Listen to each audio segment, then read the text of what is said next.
योगी जी, मेरा अगला सवाल है राष्ट्रीय एकता और हिंदू एकता को लेकर।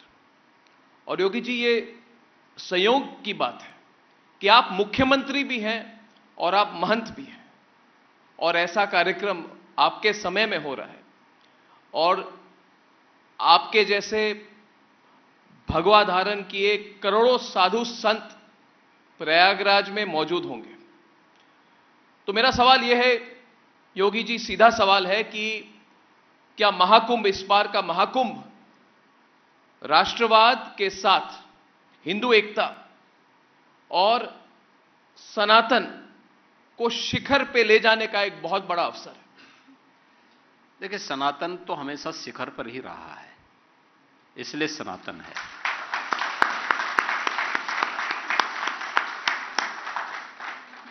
दूसरा है, हिंदू एकता और राष्ट्रीय एकता एक दूसरे के पूरक है।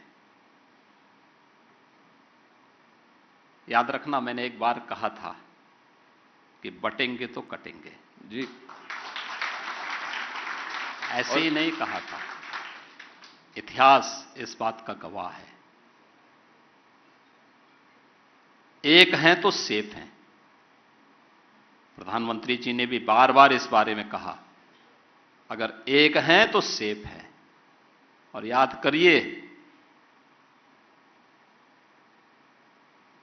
इतिहास इस बात की गवाही दे रहा है, प्रमाण प्रस्तुत कर रहा है।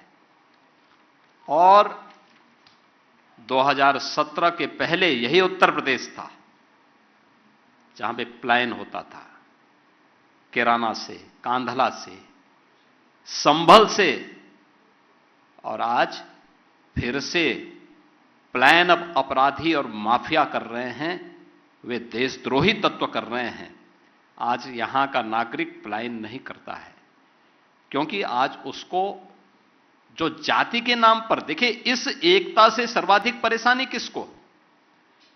परेशानी उसको है जिसने जाति की दुकान खोल करके सामाजिक एकता को छिन्न भिन्न करने का ठेका ले रखा है।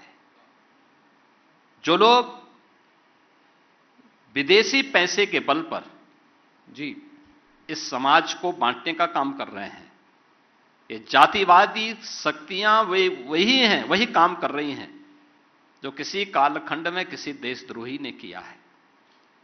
और मुझे लगता है जो भी एक शक्तिशाली और समृद्ध भारत का पक्षधर है, एक सुरक्षित भारत का पक्षधर है, उसे जातिवाद की इस दुकान को हमेशा के लिए बंद करने के लिए पुरजोर तरीके से आगे आकर के काम करना होगा। मेरा यह मानना है, इन दोनों शब्दों को अलग अलग करके नहीं देखा जा सकता। हिंदू एकता, राष्ट्रीय एकता, ये दोनों एक दूसरे के पूरक हैं, एक दूसरे के अलग अलग नहीं। और महाकुंभ का आयोजन तो इसका एक अद्भुत उदाहरण होगा। देखिए, प्रधानमंत्री मोदी जी ने 13 दिसंबर को जब महाकुंभ आयोजन के कार्यों का शुभारंभ किया जी, तो उस अवसर पर प्रधानमंत्री मोदी जी ने बहुत सारी चीजें कही। उन्होंने यह भी कहा कि यह महाआयोजन, यह महासमागम जाति और पंथ के भेदभाव को समाप्त कर देता है, लिंग के भेदभाव को समाप्त करता है, छूत और अस्पृश्यता के भेदभाव को समाप्त करता है। और दुनिया वालों, अगर आपको तुम्हें देखना है तो आओ कुंभ में देखो, कहां जातिवाद है, कहां क्षेत्रवाद है, कहां मत और मजहब का भेदभाव है। केवल और केवल विदेशी जूठन खाने वाले लोग हमें बदनाम करने का काम करते हैं। और याद रखना, जब तक हम लोग इन लोगों के बहकावे में आते रहेंगे, तब तक राष्ट्रीय एकता को ऐसी चोट पहुंचती रहेगी जो अतीत में पहुंची है। और हमेशा में इस बात को याद रखना होगा, महाकुंभ इसका एक आयोजन बनने जा रहा है, फिर से जोड़ने का, एकजुट होकर के मोदी जी के नेतृत्व में पिछले 10 वर्ष के अंदर भारत ने सर्वांगीण विकास की, विरासत और विकास की जिन नए प्रतिमान को स्थापित किया है, उसको एक नई ऊंचाई प्रदान करने का एक सशक्त माध्यम है। लाखों की संख्या में हमारे पूज्य संतगण आए हैं, ऋषि मुनि आए हैं, जो कभी सामने नहीं आते।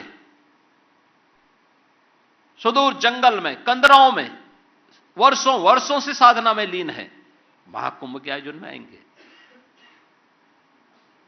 जिन लोगों को देश और दुनिया से बहुत तो नहीं, केवल अपनी आध्यात्मिक साधना में लीन है, वे इस आयोजन में भागीदार बनने जा रहे हैं, आ रहे हैं, आ चुके हैं। और वे दिव्य शक्तियों के भी दर्शन इस अवसर पर होंगे, जो एक सामान्य भौतिक दृश्य देखने वाले लोगों के लिए, यानी जिनके लिए एक अविश्वसनीय होता है, वे सबके भी दर्शन वहां पर देखने को मिलेंगे। और इसलिए हमारा सौभाग्य है कि इस आयोजन के साथ जुड़ने का और उसमें सेवा करने का एक अवसर हमें प्राप्त हो रहा है। 150 सुद्दी, 120 ಇಂಪ್ಯಾಕ್ಟ್. ಸೂಪರ್ 3 ಇಲ್ಲೇ ಡ್ರಾ, ಇಲ್ಲೇ ಬಹುಮಾನ. ಮಾಧ್ಯಮ ಇತಿಹಾಸದಲ್ಲೇ ಮೊದಲು ಪರಿಹಾರ ಪತ್ರಿಕೋದ್ಯಮ. ಜೀವನ ನಡೀತಾ ಇಲ್ಲ ಸರ್. ಗುರುಲಕ್ಷ್ಮಿನಿಲ್ಲ, ಪಿಂಚಣಿನಿಲ್ಲ, ಇದನ್ನೇ ಮಾಡಕ್ಕಾಗಿಲ್ಲ ಅಂತಂದ್ರೆ ಇನ್ನೇನ್ ಮಾಡ್ತೀರಿ ಬೇರೆ? ಏನ್ ಕಳಿಸಿ ಆ ಸಮಸ್ಯೆಯನ್ನು ಪರಿಹರಿಸಿಕೊಡ್ಲಾಗ್ಬೋದು. ನಮ್ಮ ಪುಣ್ಯ ಜನ್ದ ನಾನು ಚೋಟ ಮಾಡ್ತಿದ್ದೆ. ಒಬ್ಬ ಅಜ್ಜಿ, ಅವರು ವಿಕಲಚೇತನರು, ಯಾರತ್ರ ಹೇಳೋದು? ನಿಮ್ ಪ್ರಾಬ್ಲಮ್ ಏನಪ್ಪಾ ಅಂತ ಕೇಳೋದಕ್ಕೆ ಯಾರು ಇಲ್ವಲ್ಲ.